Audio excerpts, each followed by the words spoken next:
Quand Pierre est descendu de voiture avec une fillette inconnue, les voisins ont retenu leur souffle, imaginant des retrouvailles. Mais Yvette, le corps en travers de la porte, n'y a vu que le pire des souvenirs, la honte de mot jamais rattrapé. Comment cette gamine au carnet rouge allait-elle pouvoir transformer une peur vieille de 11 ans en un besoin enfin comblé? Personne n'avoue qu'on guette encore la réponse de Sylvie. Yvette se croyait oubliée mais Léa avait besoin d'apprendre à repriser. On craint que la veste brodée n'attende éternellement. Et elle a ouvert. Pas de grands gestes, pas d'embrassade. Juste une seconde de silence, comme si le temps s'était arrêté dans l'entrée.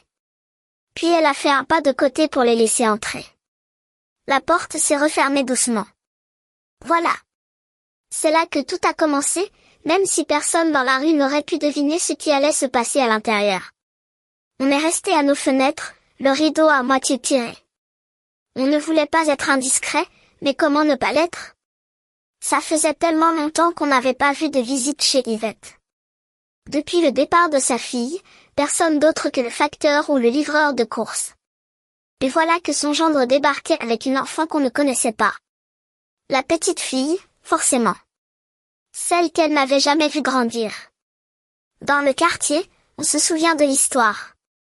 Pas tous les détails, mais les grandes lignes, une dispute, des mots trop durs, une porte qui claque. Sylvie est partie avec sa fille de 2 ans et n'est jamais revenue. Yvette a rangé les photos, a cessé de parler d'elle. Elle s'est rétrécie dans sa maison, comme si elle voulait prendre moins de place. On lui apportait des gâteaux de temps en temps, on l'invitait au repas de quartier, mais elle déclinait presque toujours. « Je vais bien », disait-elle. Mais on savait bien qu'elle ne tournait pas rond.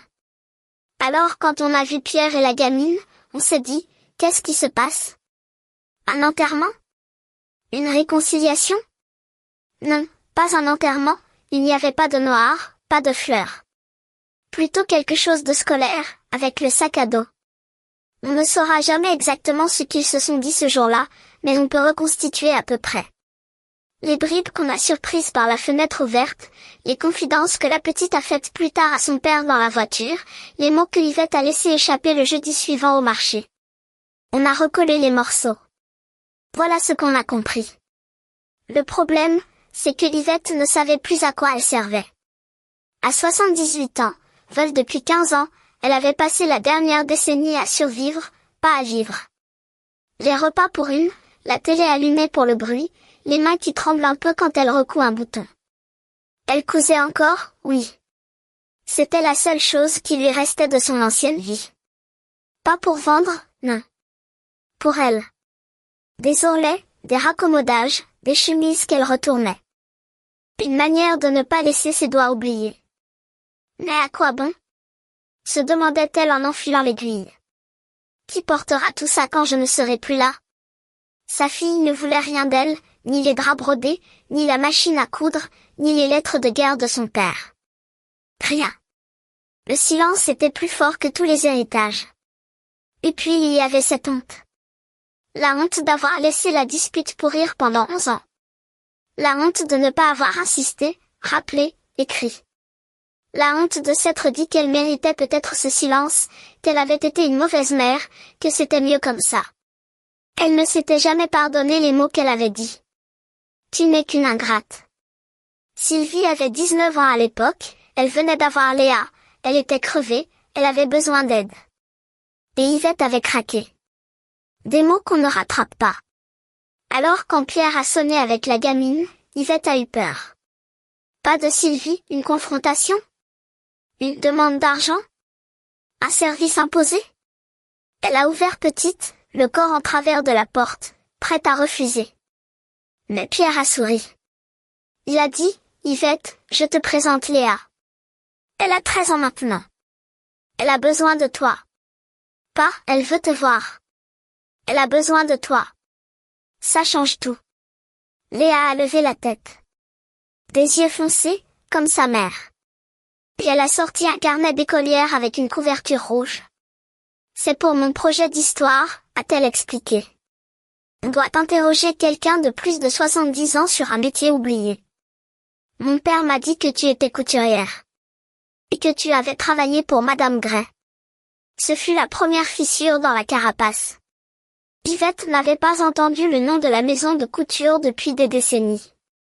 Elle avait été petite main dans un atelier parisien, avant de rencontrer son mari, avant de quitter Paris pour Rennes, avant de ranger ses rêves dans une boîte en carton. Personne ne savait ça. Pas même Sylvie. Elle n'en avait jamais parlé, comme si cette partie d'elle-même n'existait plus. « Comment tu sais ça ?» a demandé Yvette, la voix plus aiguë qu'elle ne l'aurait voulu. Papa m'a montré une photo. Dans le grenier, il y a un vieux carton marqué « Ne pas ouvrir ». Il l'a ouvert. Léa a sorti son téléphone, un smartphone avec une police énorme, réglé pour sa grand-mère, mais Yvette ne l'a pas remarqué tout de suite. Sur l'écran, une photo jaunie, Yvette a 20 ans, debout devant une machine à coudre, 1 mètre autour du cou, le regard fier. La photo manquante. Celle que Sylvie avait arrachée de l'album après la dispute, croyant que sa mère l'avait jetée. « Tu travaillais pour une grande maison ?» a demandé Léa, les yeux brillants. Yvette a hésité. 11 ans de silence. 11 ans à se convaincre que personne ne voulait de son histoire. Et voilà qu'une gamine avec un carnet rouge venait la chercher. « Entre » a-t-elle dit. « Je vais faire du café. » Là, il faut comprendre ce qu'on a vu de la rue. Les rideaux restaient ouverts, ce qui était rare chez Yvette.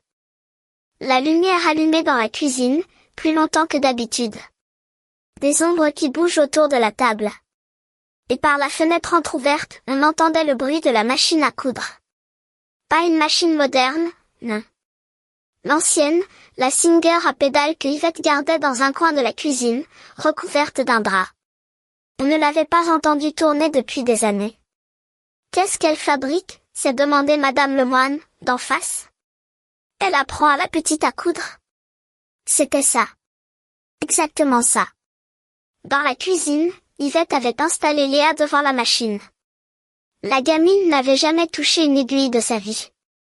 Ses doigts maladroits butaient sur le fil, elle piquait le tissu de travers, elle appuyait trop fort sur la pédale. La machine octait, s'arrêtait. Yvette riait, un vrai rire, pas un ricanement amer. Doucement, disait-elle. La machine, elle sent quand tu es pressé. Il faut l'écouter. Léa a écouté. Après 3 échecs, elle a réussi une ligne droite, imparfaite, mais droite. Yvette a posé sa main sur la sienne. C'est bien. C'est très bien. Pierre est resté un moment, puis il a dit qu'il irait chercher des courses. Il les a laissés seuls. Un peu après 4 heures, l'après-midi a basculé. On ne sait pas exactement ce qui s'est dit, mais on a deviné. Parce qu'à un moment, la gamine s'est levée, elle a pris la boîte en carton que Yvette avait descendue du grenier, celle marquée « Ne pas ouvrir », et elle a sorti les lettres de guerre. Elle les a lues à voix haute. La voix de Léa, claire et zézaillante, lisait les mots de l'arrière-grand-père que personne n'avait jamais entendus. « Ma chérie, je pense à toi tous les jours. Hier, j'ai cousu un bouton à ma capote. Je me suis dit, c'est pour elle que je le fais. Pour revenir entier. » Yvette pleurait. Les coudes sur la table, la tête dans les mains. Elle ne s'était pas autorisée à pleurer depuis des années. « Il n'est jamais revenu », a-t-elle murmuré. « Il est mort en 44. Ma mère m'a élevée seule avec une machine à coudre. C'est tout ce qu'elle m'a laissé. » Léa a reposé la lettre. « C'est pour ça que tu sais coudre ? » Pour ça. Et pour oublier que j'ai perdu ma fille. C'était la première fois qu'elle disait ça à voix haute. Léa a posé sa main sur la sienne. « Elle t'a pardonné, tu sais. Maman, elle est trop fière pour le dire, mais elle garde ton dernier pull dans son armoire. Elle le porte quand elle est triste. Elle m'a dit une fois, c'est le seul vêtement que ma mère m'a tricoté. Il est tout troué, mais elle ne veut pas le jeter. » Yvette a levé les yeux. « Elle le porte encore ? » « Oui. Mais elle ne sait pas le repriser. Elle dit qu'elle n'a jamais appris. » À cet instant, on a vu la chose se produire, même de la rue. Pas le geste précis, mais la réaction. Yvette s'est redressée. Son dos s'est déplié. Ses épaules ont reculé.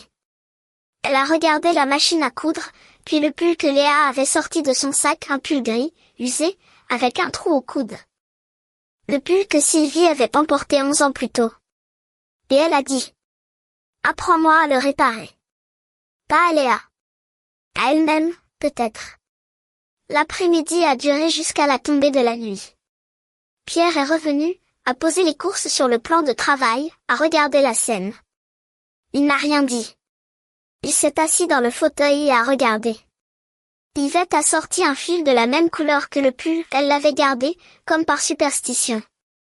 Elle a montré à Léa comment faire un point de reprise, invisible, solide. La gamine a essayé. Raté. Recommencer. Raté. Yvette a défait le fil, a montré une deuxième fois, plus lentement. Léa a réussi 2 points, 3, 4. C'est comme un secret qu'on cache dans le tissu, a dit Yvette. Personne ne voit le raccommodage, mais toi tu sais qu'il est là. C'est la différence entre un vêtement et un souvenir. Léa a souri. T'es un peu philosophe, grand-mère. Le mot l'a suspendu dans l'air. Grand-mère. Yvette ne l'avait jamais entendu prononcer ce mot. Sylvie ne la laissait pas approcher de Léa bébé. Tu n'es pas ma mère, tu n'es pas sa grand-mère, avait-elle crié. Ça faisait 11 ans. Yvette a serré les lèvres, a pris le pull des mains de Léa, et a continué le point. La déchirure se refermait lentement, fil après fil. La dernière lumière du jour est entrée par la fenêtre, a éclairé leurs mains. On les a vus sortir vers 7 heures. Pierre tenait le sac de Léa. La gamine portait le pull sur elle, le trou réparé, presque invisible.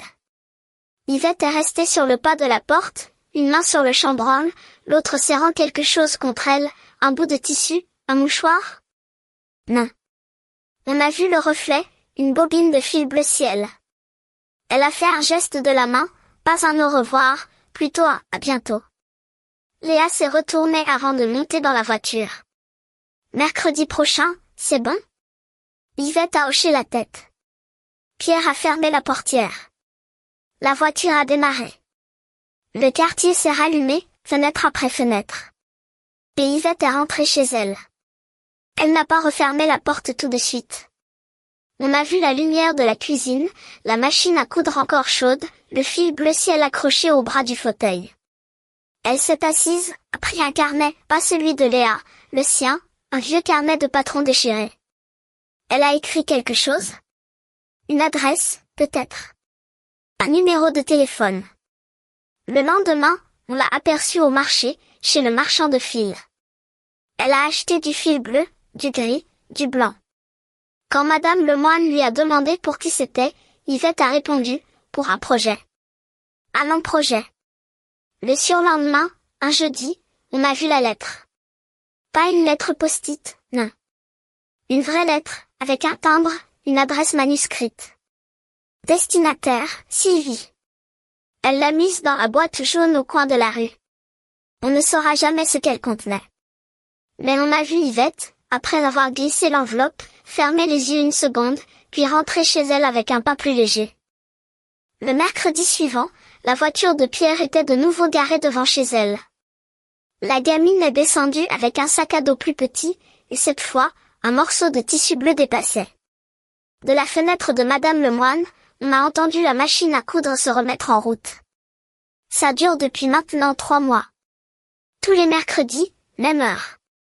On les voit par la fenêtre, Yvette, penchée sur la machine, Léa, la tête collée à la sienne, les mains qui apprennent. Le pull gris est raccommodé depuis longtemps, mais elle travaille sur autre chose maintenant, une couverture, semble-t-il. Un patchwork. On distingue des carrés de tissu bleu, blanc, rouge, du fil doré. L'autre jour, on a croisé Yvette dans la rue. Elle nous a souri. Pas le sourire forcé d'avant. Un vrai, avec les yeux qui plissent. On a osé lui demander, alors, ce projet de couture? Elle a dit, c'est pour ma fille. Pour quand elle sera prête. On n'a pas posé de questions sur Sylvie. On a juste hoché la tête. Mais ce soir, en regardant par la fenêtre, on a vu quelque chose de différent. La machine s'est arrêtée plus tôt que d'habitude. La lumière est restée allumée. Yvette et Léa sont sortis sur le pas de la porte, la gamine tenant dans ses mains quelque chose de plié. Un vêtement. Une veste, peut-être, ou un manteau. Yvette l'a aidé à l'enfiler. C'était une veste en jean, avec un motif brodé sur le dos. De loin, on n'a pas vu le détail, mais on a vu les épaules de Léa se redresser, pareil que Yvette l'après-midi du pull. Elles se sont regardées. Léa a embrassé Yvette sur la joue. Puis elle est montée dans la voiture. Yvette est restée sur le trottoir, les bras croisés, jusqu'à ce que la voiture disparaisse au bout de la rue. Elle ne pleurait pas. Elle avait l'air calme, comme quelqu'un qui vient de finir un ouvrage commencé il y a longtemps. On s'est demandé ce qu'il y avait dans la veste. Une poche secrète? Une lettre cousue dans la doublure? Un mot pour Sylvie? Mais on n'a pas posé la question. Parce que ce n'est pas fini. On ne sait pas si Sylvie répondra, si elle viendra, si la réconciliation aura lieu. On ne connaît pas la fin de l'histoire. On sait juste que tous les mercredis, la machine à coudre tourne, que le fil s'enroule, que les mains travaillent. Et que parfois, ce qui est réparé avec du fil et du temps tient plus fort que ce qui n'a jamais été cassé. Le pull gris est toujours sur le dossier de la chaise, dans la cuisine. Yvette a raccommodé le trou, mais elle a laissé un petit point de fil bleu au bord, comme signature. Personne ne le voit sauf elle. Mais elle sait qu'il est là. Comme le savoir qui se transmet, comme l'amour qu'on choisit, comme tout ce qui est construit, pas hérité. Yvette ne l'a pas encore dit, mais on voit bien, elle s'est pardonnée. Pas parce qu'on lui a rendu sa fille. Parce qu'on lui a donné une petite fille qui avait besoin d'apprendre à repriser un pull. Et ça, c'est plus fort que n'importe quelle réconciliation. Léa, 13 ans, a dit grand-mère, et vous, quel âge votre petit enfant? Le pull reprisé a recousu 11 ans, liquez si vous avez ressenti cette couture. Si vous êtes comme Yvette, qui coupe pour ne pas oublier, abonnez-vous.